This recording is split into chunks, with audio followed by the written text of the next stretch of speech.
Hello friends, welcome to Educart classes. मेरा नाम है आतिफ और आज हम लोग देखेंगे साइंस मैराथन का अगला पार्ट, यानी कि जो अगला चैप्टर है the human I and the colourful world physics का। ठीक है, तो चलिए इसकी बात करते हैं। तो देखिए, ये हमारा आई है, ये आई का डायग्राम है। ठीक है, अब आई के डायग्राम में हम देखते हैं कौन कौन से पार्ट हैं। ये मेरा पूरा आई बॉल है, ये पूरा आई बॉल है, ये आई नर्व्स गई हुई हैं। ठीक है, ऑप्टिकल नर्व्स जिसको कहते हैं। अब इसमें देखिए, ये जो आप देख रहे हैं ये क्रिस्टलाइन लेंस है या आई लेंस है। ठीक है, और ये जो डार्क साइड से आप आगे में मसल्स टाइप का देख रहे हैं ये है आइरिस। ठीक है, और ये बैक साइड पे जो मसल्स है जो कि आई लेंस को पकड़े हुए है उसका नाम है सिलियरली मसल्स। पीछे का सारा हिस्सा रेटिना कहलाता है, रेटिना। ठीक है, और क्या आगे वाला जो पार्ट है सबसे ऊपरी पार्ट जो है आई बॉल का जो सामने की तरफ है वो है कॉर्निया। ठीक है, और ये दोनों आइरिस के बीच में जो गैप है उसे कहते हैं प्यूपिल। ठीक है, और एक लिक्विड भरा होता है आई बॉल के अंदर इस एरिया में जिसको कहते हैं विट्रस ह्यूमर। और आई लेंस और कॉर्निया के बीच में भी एक लिक्विड होता है जिसे कहते हैं एक्वास ह्यूमर। सारे के काम और फंक्शंस हम देखेंगे बारी बारी से। ठीक है, तो पहले देखते हैं eye ball. The eye ball is approximately spherical in shape with A diameter about 2.3 centimetre. Eye ball spherical shape में होता है। हमारे ह्यूमन आई का जो आई बॉल है वो स्फेरिकल शेप में होता है जिसका डायमीटर 2.3 सेंटीमीटर के आसपास होता है। ठीक है, दूसरा पार्ट देखते हैं हम कॉर्निया। कॉर्निया क्या है उसे समझते हैं। It is a thin membrane that forms the transparent bulge. आँख का सामने वाला जो पार्ट जो उभरा हुआ है वो एक थिन मेम्ब्रेन का बना हुआ है जो कि ट्रांसपेरेंट है, आर पार उससे दिखाई पड़ता है। Bulge on the front surface of the eye ball. ठीक है, most of the refraction for the light rays entering the eyes occurs at the outer surface of the cornea. ये जो आप देख रहे हैं ना, ये मैं बताता हूँ, ये जो पार्ट पूरा देख रहे हैं ये पूरा कॉर्निया डबल लाइन से जो है ये पूरा कॉर्निया है। तो मोस्ट ऑफ द लाइट्स जो हमारी आंखों तक आती हैं उनका रिफ्रैक्शन कॉर्निया में ही हो जाता है। ठीक है, अब आगे देखते हैं आइरिस। आइरिस क्या है? It is located behind the cornea. ये कॉर्निया के पीछे लोकेटेड है। देखिए आइरिस का पोजीशन ये है, कॉर्निया के जस्ट बाद आइरिस ही आ रहा है। ठीक है, iris is a dark muscular diaphragm that controls the size of the प्यूपिल। Iris क्या है? एक डार्क मस्कुलर डायफ्राम है जो कि प्यूपिल के साइज़ को कंट्रोल करता है। जब आइरिस बड़ा हो जाएगा, यहाँ आ जाएगा, यहाँ आ जाएगा तो प्यूपिल का साइज़ छोटा हो जाएगा। आइरिस और खिसक जाएगा तो प्यूपिल का साइज़ बड़ा हो जाएगा। तो आइरिस डार्क मस्कुलर डायफ्राम है जो कि प्यूपिल के साइज़ को कंट्रोल करता है। ठीक है, अब प्यूपिल क्या है? प्यूपिल regulates and controls the amount of light entering the I. प्यूपिल simple सा एक छिद्र है, छेद है जो कि आइरिस के गैपिंग से बनता है। प्यूपिल क्या करता है? हमारे आँख में जो लाइट्स आती हैं उनके अमाउंट को कंट्रोल करता है। ज़्यादा अगर ये प्यूपिल का साइज़ छोटा हो जाएगा तो कम लाइट हमारे रेस आँखों तक लेंस पर पड़ेंगी, हम कम देख पाएंगे। और प्यूपिल का साइज़ बड़ा हो जाएगा तो ज़्यादा लाइट रेज हमारी आँखों में आएंगी। तो ये अमाउंट ऑफ लाइट को कंट्रोल करता है। अब बात करते हैं क्रिस्टलाइन लेंस या आई लेंस की। Crystalline lens, it merely provides the finer adjustment of focal length. It merely provides the finer adjustment of focal length required to focus objects at different distance on the retina. The eye lens formed an inverted real image of the object on the retina. It merely provides the finer adjustment of focal length required to focus objects at different distances on the retina. जो object से raise आती है उसको retina में focus करना ये आई lens का काम होता है। वो रेज जाएंगी एक दूसरे को इंटरसेक्ट करेंगी रेटिना पर, ये काम होता है आई लेंस का ऐसा करवाने का। ठीक है, और आई लेंस से जो इमेज बनता है वो क्या होता है? रियल और इन्वर्टेड होता है। जो रेटिना पे बनता है इमेज वो रियल होता है और इन्वर्टेड होता है। ठीक है, अब बात करते हैं सिलियरली मसल्स की। Ciliary muscles, it is muscles like structures that can modify the curvature of the eye lens to some extent the change in the curvature of the eye lens can thus change it's focal length. क्या हालांकि सीलियरली muscles जो है वो muscles एक तरह का ऐसा muscles है, ये सीलियरली मसल जो पीछे में है, जो कि आई लेंस के कर्वेचर को ज़्यादा या कम करता है। कर्वेचर क्या मतलब मुड़ाव, जैसे ये कर्वेचर हो गया है, ये कितना कर्व होगा ये डिसाइड करता है सीलियरली मसल्स, वो उसके कर्वेचर को कंट्रोल करता है। अब कर्वेचर चेंज होता है तो उसका लेंस का फोकल लेंथ चेंज हो जाता है, ठीक है, फोकल लेंथ चेंज हो जाता है। It is muscles like structure that can modify the curvature of the eye lens to some extent. The change in the curvature of the eye lens can thus change the its focal length, ठीक है, जिससे कि सीलियरली muscles के ऐसे function करने से lens का curvature change होता है, जिसकी वजह से उसका फोकल लेंथ चेंज होता है। ये हमारे कंट्रोल में होता है, ठीक है। फिर रेटिना की बात करते हैं, जो सबसे पीछे होता है। It is a light sensitive screen which is made of A delicate membrane. Delicate का क्या मतलब होता है, नाजुक membrane having enormous number of light sensitive sales.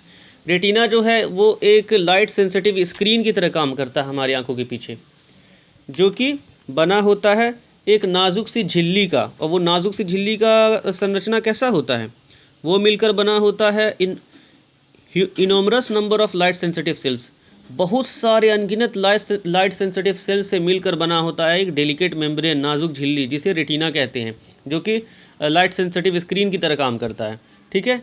The light sensitive sales gate activated upon illumination.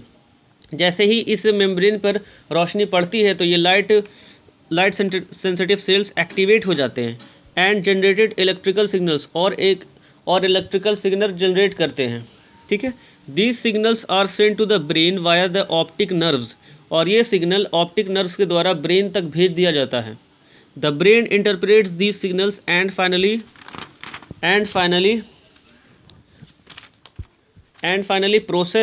Processes the information. Brain जो है इन signals को interpret करता है और प्रोसेस करके इंफॉर्मेशन को कंक्लूड करता है brain, so that we perceive objects as they are, तो हम ऑब्जेक्ट्स को देख पाते हैं जैसा वो है, ठीक है। अब बात करते हैं विट्रस ह्यूमर की। विट्रस ह्यूमर, यहाँ अंदर में जो लिक्विड जेली टाइप लिक्विड भरा होता है उसका क्या काम है। It is jelly like liquid which maintains the round shape of the eye. ये जो जेली टाइप लिक्विड भरा होता है इसके आई बॉल के अंदर, इसी की वजह से आई बॉल का शेप स्फेरिकल होता है। क्यों? क्योंकि ये जो भी लिक्विड है अंदर में, ये सारे मेम्ब्रेन के आउटर सरफेस पर इस आउटवर्ड डायरेक्शन में प्रेशर एग्जर्ट करते रहता है, हर डायरेक्शन में, इधर भी रेडियली आउटवर्ड प्रेशर एग्जर्ट करते रहता है, जिसकी वजह से आई बॉल का शेप जो है वो स्फेरिकल होता है। आपसे क्वेश्चन पूछ दिया जाएगा कि आई बॉल का शेप स्फेरिकल क्यों होता है, तो आपका जवाब होना चाहिए कि आई बॉल के अंदर विट्रस ह्यूमर होता है, जो कि लगातार आई बॉल के इनर सरफेस पर रेडियली आउटवर्ड डायरेक्शन में प्रेशर एग्जर्ट करता है इन ऑल डायरेक्शन। इस वजह से आई बॉल का जो शेप है वो स्फेरिकल होता है, ठीक है। अब बात करते हैं एक्वास ह्यूमर, जो यहाँ लिक्विड भरा होता है आई लेंस और कॉर्निया के बीच में। Aqueous humour, it maintains the gap between cornea and eye lens. इस एक्वास ह्यूमर की वजह से क्या होता है, आई लेंस और कॉर्निया के बीच गैप बना होता है, क्योंकि अगर हम यहाँ पर एक्वास ह्यूमर नहीं रहता तो विट्रस ह्यूमर की वजह से ये हर डायरेक्शन में प्रेशर एक्सर्ट कर रहा है, तो आई लेंस कॉर्निया में जाके सट जाता। तो इससे बचाने के लिए यहाँ पे एक्वास ह्यूमर भरा रहता है, जो यहाँ भी सारी जगह प्रेशर एक्सर्ट करता है, कॉर्निया पे आउटवर्ड और लेंस पे इनवर्ड, तो दोनों के बीच गैपिंग बना रहता है।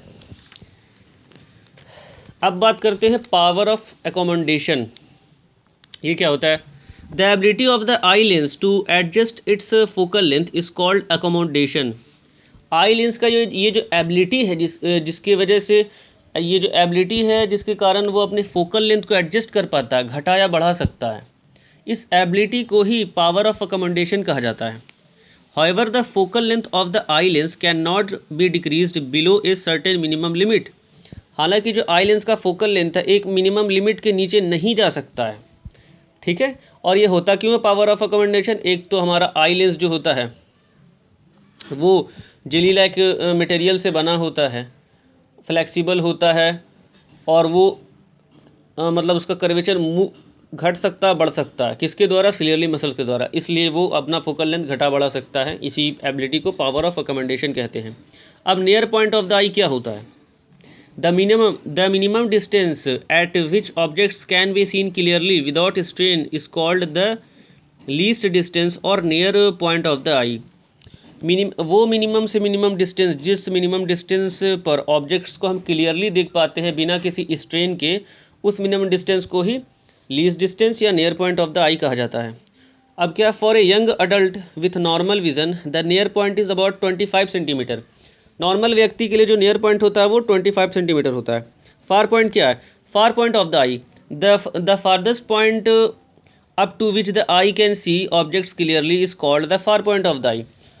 वो दूर से दूर का वो पॉइंट जिस पॉइंट पे ऑब्जेक्ट को हमारा आंख क्लियरली देख पाए, वो मैक्सिमम दूरी हमारा फार पॉइंट कहलाता है।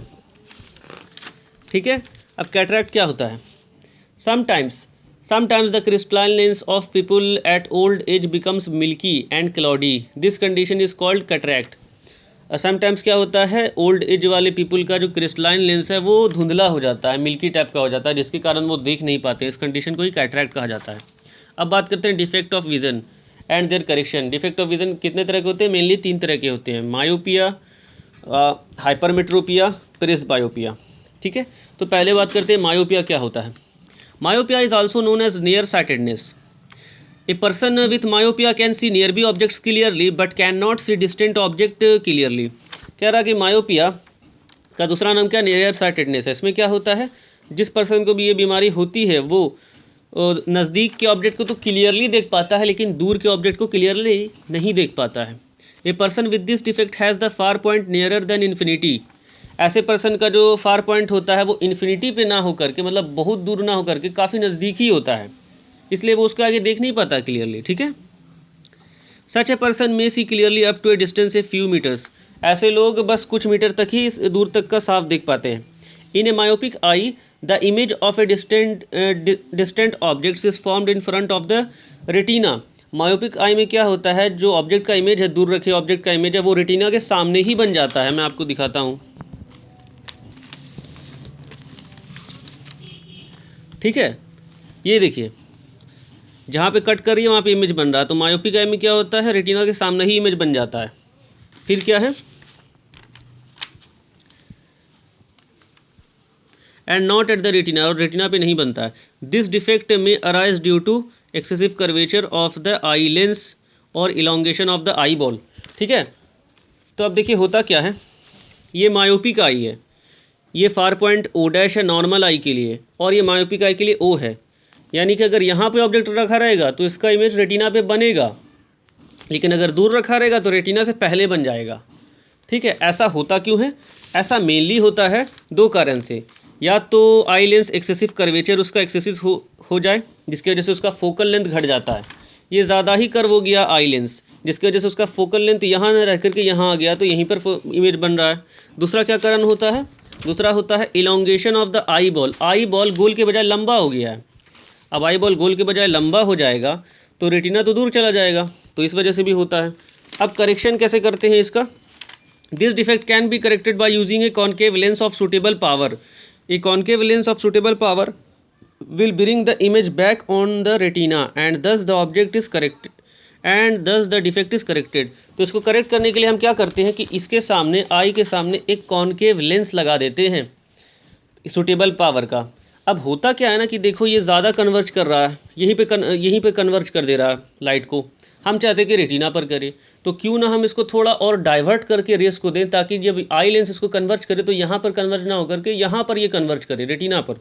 तो इसके लिए हम सुटेबल पावर का कॉन्केव लेंस लगाते हैं। तो ये क्या करता है, हल्का सा रेस को यहाँ से डाइवर्ट करके आई पर पड़ाता है, तब जो हमारा कन्वर्जेंस है इस लेंस के थ्रू ये रेटिना पर हो जाता है और हमारा प्रॉब्लम करेक्ट हो जाता है।